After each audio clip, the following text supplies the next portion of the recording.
And you're listening to Morning Edition on Michigan Radio. It's 6:45. Voters in Michigan's thumb will decide if they want to retain their incumbent Republican Congresswoman in November. But as Michigan Radio's Steve Carmody reports, the redrawn district now includes more Democratic-leaning voters from Oakland County.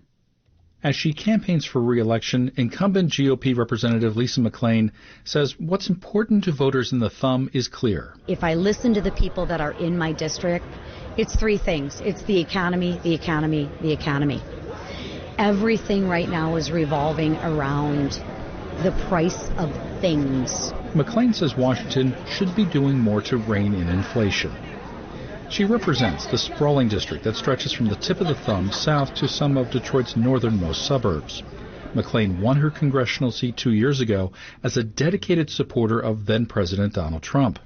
In fact, she was one of 3 Michigan members of Congress who voted against certifying the 2020 election results from Arizona and Pennsylvania.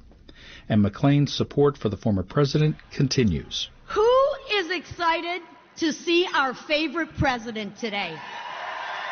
That's McClain speaking at a Trump rally in Warren a little more than 5 weeks before the November election. Listen, I spoke to President Trump about this rally and about our fight here in Michigan to turn this state red.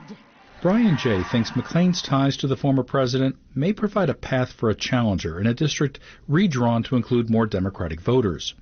Jay is the Democratic nominee in the 9th District. He believes thumb voters are listening to negative stories about the former president.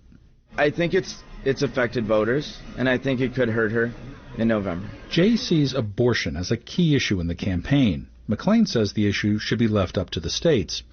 Jay supports Democratic-sponsored legislation in Congress to put abortion rights protections into law, something he thinks has more support than might be expected in the 9th District. You know, on my dad's side of the family, there's a lot of Republicans. On my mom's side, there's a lot of Democrats.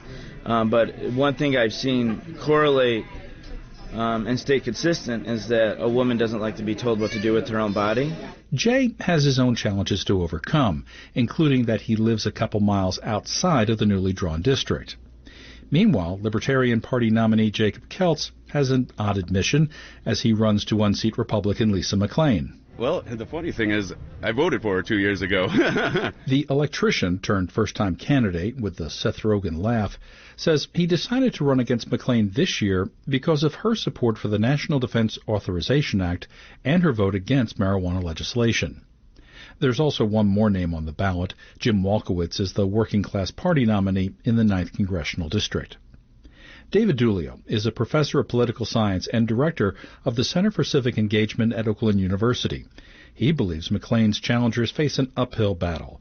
Dulio notes, despite changes brought on by redistricting, the thumb remains deeply Republican and pro-Trump. When you're talking about the former president carrying the district in 2020 the old district in 2020 by 30 points versus 18 points in the newly configured district, that's still a solid seat for me. For herself, Republican Lisa McClain says she's focusing her time on introducing herself to new voters. I am spending more time in the new part of my district just because I don't know them and they don't know me. 9th Congressional District voters will decide in November who they will want to spend the next 2 years getting to know and representing them in Washington.